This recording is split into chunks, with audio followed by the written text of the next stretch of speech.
I could do something different and get a different result. So I want that sting. I want to know I tried something and it didn't work because I want to trigger. Long as you're here, you have a chance to transcend yourself. So don't believe in perfection. It doesn't exist. It only makes improvement. So I would practice every day. So again, when you think about these guys enhance their abilities. They go beyond and they exceed expectations because it's that mindset of wanting to be great. I think Kobe said it best, and I think a lot of athletes that are hovering around that stratosphere of being great and considered one of the greatest is that it's a relentless pursuit of greatness. I think we always have said the easiest thing to do is hold that trophy. That's the easiest thing to do in this process. And that's only going to be for a very short amount of time. The work, the commitment. Like I said, not getting up when you're knocked down. I mean, throughout Kobe's career, in Michael's career, LeBron's career, Dwayne's career, Magic Johnson's career, there's always going to be these struggles or challenges that you have to get over, and the hardest part is in you trying to be one of the best in the game. Focus and memory, and I want to look at what I could do differently next time to get a better result. Because I know while other people are laughing at me, I'm laughing back at them because on a long enough timeline, I can be anyone at anything because I can self-soothe. I don't need it to be somebody else's problem. I don't need to point fingers at other people. I don't need to blame the culture. I don't need to blame society. I don't need to blame anybody other than myself. And even that word doesn't have power over me. It doesn't make me feel badly about myself. Yes, I am the cause of this problem, in as much as had I done something different, I would have gotten a different result. Now that makes me feel empowered. So now I'm in this powerful loop of taking on the responsibility, saying I can do something different. I can change this. I can get a better result. And finally, I went over to this radio station, asked a guy for a job named Mr. Bilyeu, and I said, "How you doing, sir? I'd like to get a job." I was working on Miami Beach at Fontainebleau Hotel at the time. Jackie Gleason and the June Taylor Dancers were famous. And my favorite program on television, most people would not remember, John Beresford Tipton. "Hi, my name is Michael Anthony. I have a check for $1 million. How many of you remember that program? All right? The Millionaire. That was my favorite program on television, So this is my fantasy, and every time we would drive from Miami Beach, I would fantasize, oh, that's the house. When I get my million, I'm going to buy my mother that home over there. So that was my fantasy. So I went up to Mr. Bilyeu, and he said, "Do you have any radio experience?" I said, "No, sir." "Do you have any background in journalism?" I said, "No, sir." I said, "But I can never get experience if you don't give me the opportunity. I've been practicing a lot, sir." He said, "I'm sorry, we don't have any job for you." I said, "Thank you, sir." But I wanted that sting of really staring at my inadequacies, really looking at and analyzing my failure. And then I know, repeating ideas, right? This hurts. With next time I'm going to be better. And I'm not going to sit in that pain for very long because I understand, I need a brief moment of pain. If I spend too much time there, I'm going to get lost in the pain and I'm not going to do what I need to do, which is improve. So I never allow myself to wallow in that suffering. I want it, but I want it briefly, just enough to trigger the action. Now, how do I make sure that I walk that fine line? By one very simple thing. A rule in my life that says I only do and believe that which moves me towards my goals. So if believing that I need to beat myself up and suffer and realize that I'm a loser, if that was going to move me towards my goal, which is fulfillment at the highest level, of course, there are times where you're going to slice that up and it's going to be what are the exact things that I need to do to reach fulfillment. He didn't know my reasons for being there. My reason, I wanted to use radio as a means to earn the money to buy my mother a home. I went back to the radio station again. I said, "How you doing, Mr. Bilyeu? My name is Les Brown. I know your name. Didn't I just see you here yesterday?"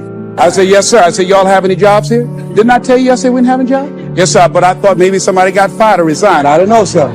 I went the next day.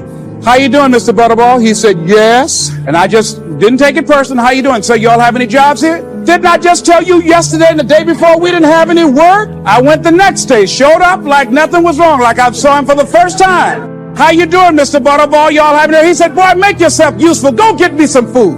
I said, "Yes, sir." See, many times when you want more, you've got to be willing to pay your dues. So I became their errand boy. I would get their lunch and their dinner and all kind of food for them. After a while, I would take the food to them in the control room, and I would not leave until they would ask me to, and I'd watch them working the controls, and I'd memorize their hand movements. And pretty soon, they would trust me with their cars to go pick up entertainers. There's going to be a tension with it. Right, you're put on a pedestal, and you fall even harder when you do. So I really had to learn how much you have to prepare, you have to live it, You have to want it so bad to where you'll sacrifice those Saturday nights or Friday nights with your friends. You know I'm gonna sacrifice if you're in high school or something and the dance is this week, you know if there's more dances here. I'm going to the gym, you know. This is what I'm going to put my time into because this is what I want. And being around all of those great players, getting to see their commitments, see their rituals, see how much they put into the game. If you just stay on course, it'll take you further than you can ever imagine.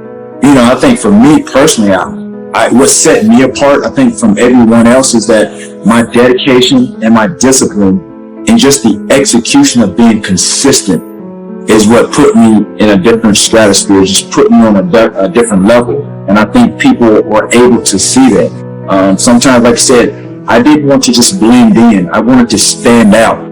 When you start to become successful, character is the person you are after you've chiseled and chiseled and have gotten past all the unnecessary material to what's underneath. But since we're usually surrounded by other people, let me be a little more specific about how the differences between a charismatic person and a person with character can play out in the real world, particularly in leadership situations. Here are 4 sets of circumstances that can easily occur. First, a really charismatic person can make people believe there's pie in the sky, or that the sky is going to fall tomorrow, one just as easily as the other. By creating these expectations, charismatic individuals can indeed energize and inspire others, or terrify and demotivate them, until the overblown scenarios are proven false. I mean, it was second to none. Always take those processes. If you have a goal, there will be obstacles. In your way, you can climb them, you can run around, and you can do everything, but you're going to have to put the work in to make sure that you accomplish your dreams. The most critical piece of advice that I've ever gotten, and I won't name who, is from a coach. One day, all he said, and paint the picture for you, I was a rookie. I'm 19 years old, I'm playing with guys old enough to be my dad. I'm getting thrown around, I'm playing a level of basketball that I'm barely hanging on by a nail with, but I'm one of our best players, so I'm playing every night. I want to go home, I'm not used to the cold. you're not going to be 100% liked by everyone. There's so many layers and so many elements of being a professional athlete and being in that sport. You're going to be subjected to criticism. You know, whether you do good or bad, people are going to talk about you, good, bad, or what have you. But you have to be strong-willed, and I think that's who and how I was. And I think a lot of that, like I said, stemmed from the upbringing of my grandmother. But at the end of the day, I think an athlete, again, to get to where you want to be and the process in which it takes to get there, you have to be addicted to bettering yourself. You have to be addicted to bettering yourself. And that's what I became. You have a relentless pursuit of really just perfection, greatness. Obviously, it boils down to my 3 Ds: desire, dedication, and discipline. And the charisma runs out. But a person of character doesn't need to be anyone's Pied Piper and isn't comfortable in that role. Instead, he or she looks within for the true source of inspiration and energy. Second, a charismatic person can inspire devoted or even fanatical loyalty. But this can all too easily turn into an unconscious sense of dependency, and that can make matters difficult when the leader is no longer available. Like a charismatic coach, effective during the glory years, but when he leaves the organization, there is a sense of abandonment, and the team may never achieve anything like its prior success. Powerful personalities often resist delegating authority, but it's an attitude of character for a leader to refrain from making himself or herself the indispensable heart and soul of an organization. I'm just kidding, I'm getting beat up, but I wouldn't quit, and I was looking for this piece of advice from someone.